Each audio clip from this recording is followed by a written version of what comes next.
Estamos aquí con la presencia del economista Jorge Castro para analizar el panorama económico internacional. ¿Qué tal, Jorge? ¿Cómo andás? ¿Cómo estás? Bien, encantado. Gracias por venir. Por favor, un gusto. Bueno, uno de los temas que estamos siguiendo definitivamente todos los argentinos de cerca es la crisis política de Brasil, que el miércoles pasado notó un nuevo capítulo con el inicio del juicio político de Dilma Rousseff. ¿Cómo ves que puede seguir este tema? Mire, lo más importante a partir de lo que ha ocurrido en el Senado brasileño es centrar la atención en las características del nuevo gobierno de Michel Temer, el vicepresidente de la República que ha asumido la presidencia de Brasil mientras dura la suspensión de 180 días de la presidenta Dilma Rousseff. La característica fundamental del nuevo gobierno reside en la designación de dos figuras fundamentales. La primera es la de Enrique Meirelles como nuevo ministro de Hacienda. La segunda es la designación del senador José Serra como titular de la Cancillería brasileña de Itamaraty. Son dos designaciones que tienen el mismo significado, porque Enrique Meirelles es una figura fundamental del sistema financiero internacional, que además fue presidente del Banco Central los 8 años de gobierno del expresidente Lula. Hay que agregarle al hecho de que el expresidente Lula, después de haber sido designado por la presidenta Dilma Rousseff como nuevo jefe de la Casa Civil, virtual primer ministro, la primera designación que tenía dispuesto a hacer era precisamente la de Enrique Meirelles como nuevo ministro de Hacienda. Lo que esto significa es que entre el gobierno de Dilma Rousseff y el gobierno de Michel Temer no hay una diferencia sustancial en lo que se refiere al rumbo económico. La diferencia es estrictamente política. Se refiere al grado de control que tiene el nuevo presidente, al menos temporario, de Brasil, Michel Temer, sobre el Congreso brasileño, y la pérdida de ese control que experimentó la presidenta Dilma Rousseff y que es la causa de fondo de su suspensión probable de posición en un momento posterior. ¿Ves, Jorge, que mejoran con este cambio político las perspectivas económicas de Brasil? Bueno, quizá lo que conviene en este sentido es fijar la atención sobre algunos de los datos de la economía brasileña actual. La economía brasileña hace 6 años que no crece, hace 3 años que experimenta una recesión continuada de carácter acumulativo, que el año pasado la llevó a experimentar una contracción del 3.8% y que este año, hasta este momento, mitad de año, estaría con una tasa de recesión semejante a la del año pasado. El dato más importante a tomar en cuenta es que en este contexto de estancamiento estructural, contracción de la economía brasileña, caída de la tasa de crecimiento potencial que en este momento es menos de 2% por año, en este contexto no hay crisis del sector externo en Brasil. El año pasado Brasil tuvo superávit de cuenta corriente de 19.000 millones de dólares. Brasil además tiene un total de reservas del Banco Central de Brasilia por 325.000 millones de dólares, que es la cifra más alta que ha tenido en lo que se refiere a la acumulación de reservas el Banco Central brasileño en toda su historia. Y por último, lo que hay que señalar es que mientras en los últimos 6 años la economía brasileña experimentaba esta situación de estancamiento estructural que integrada en la etapa final por estos 3 años de contracción económica, en este periodo de los últimos 6 años, al mismo tiempo, el promedio de inversión extranjera directa que recibió Brasil en términos anualizados ascendió a 66.500 millones de dólares. Lo que esto significa es que Brasil, aún estancado, con esta situación de estancamiento y de contracción económica que experimenta, al mismo tiempo es el tercer país del mundo en lo que se refiere a capacidad de atracción de la inversión extranjera directa de las empresas transnacionales. El primero es Estados Unidos, el segundo es China, el tercero es Brasil.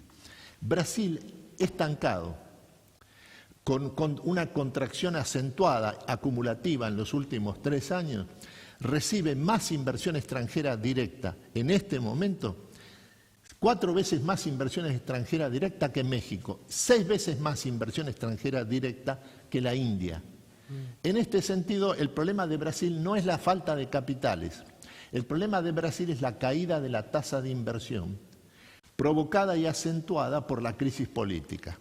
Claro, te escuchaba, Jorge, decía Qué envidia, ¿no? Ellos tienen 300.000 millones de reservas, nosotros estamos arañando los 30 y no podemos hacer que suban un poquito más, ¿no? Tienen 325.000 millones de dólares de reservas. El Banco Central es la cifra más alta de la historia Más de brasileña. 10 veces lo que tenemos nosotros. Pero claramente, porque esto tiene que ver con las características del crecimiento de la economía brasileña en los últimos 10 años. La economía brasileña en los últimos 10 años, las exportaciones brasileñas se multiplicaron por 4. Ahora, Está en relación directa a la demanda china, que ha sido la contraparte del crecimiento excepcional que tuvo la economía brasileña a partir del año 2003 en que asume el presidente, entonces presidente Luis Ignacio Lula da Silva. Hasta el 2010, ¿no? Hasta el 2010. Sí, justamente leí el otro día que el 33%, o sea, un tercio de lo que le compra China a toda América Latina proviene de Brasil. Es Claro. decir, que es un socio muy importante. Y parecía hasta hace muy poco que China se caía del mapa, tuvo muchos temblores en el mercado bursátil y ahora ya se arregló. China está, digamos, Pero la posibilidad de que China se caiga del mapa existe. es imposible, Imposible. digamos. China es la mayor economía del mundo. Es responsable en forma directa de 40% del crecimiento de la economía mundial a Bueno, partir del 2009. En 2008 se cayó Estados Unidos del mapa, ¿no? O sea, Pero no sí, es el caso de China, no es el caso de China. Además, el caso de China, el impacto que ha tenido en el mundo, sobre todo en el resto del mundo emergente, ha sido por la caída de la demanda de commodities que ha provocado la desaceleración de la economía china, sobre todo los commodities minerales, metales.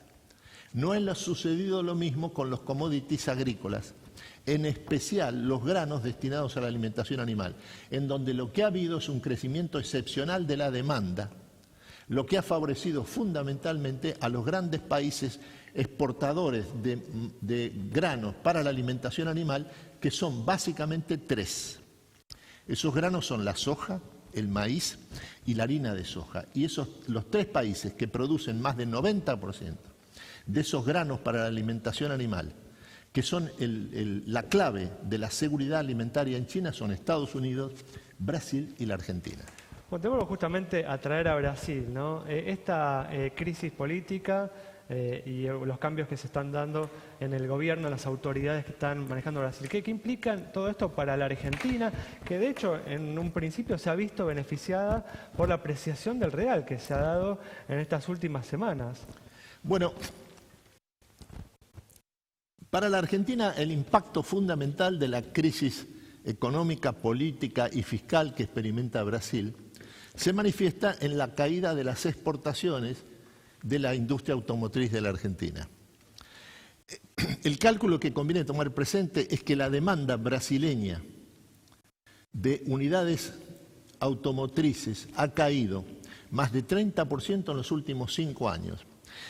El otro dato que hay que tomar en cuenta es que la industria automotriz radicada en la Argentina, más de 80% de sus exportaciones se dirigen al mercado brasileño. Por eso es que las terminales argentinas, la industria automotriz transnacional radicada en la Argentina, experimenta una situación crítica, en algunos casos, en algunas terminales, extremadamente crítica. De ahí las suspensiones de la fuerza de trabajo, de ahí el riesgo de que se produzcan despidos en la propia industria automotriz de la Argentina. ¿Y crees que se modifica justamente este panorama ahora con estos cambios que se están dando en Brasil? Bueno, la cuestión en Brasil es si recupera y en qué condiciones el crecimiento económico. Brasil no crece hace 6 años, pero el punto fundamental a tomar en cuenta es que Brasil no crece en los últimos 6 años, no por falta de capitales, Tenemos que redondear porque nos quedan 30 segundos. sino debido a la caída de la tasa de inversión. Porque en lo que se refiere a la inversión en Brasil, sobre todo la inversión doméstica, lo que hay es una crisis de confianza respecto a la solvencia fiscal del Estado. Resuelto esta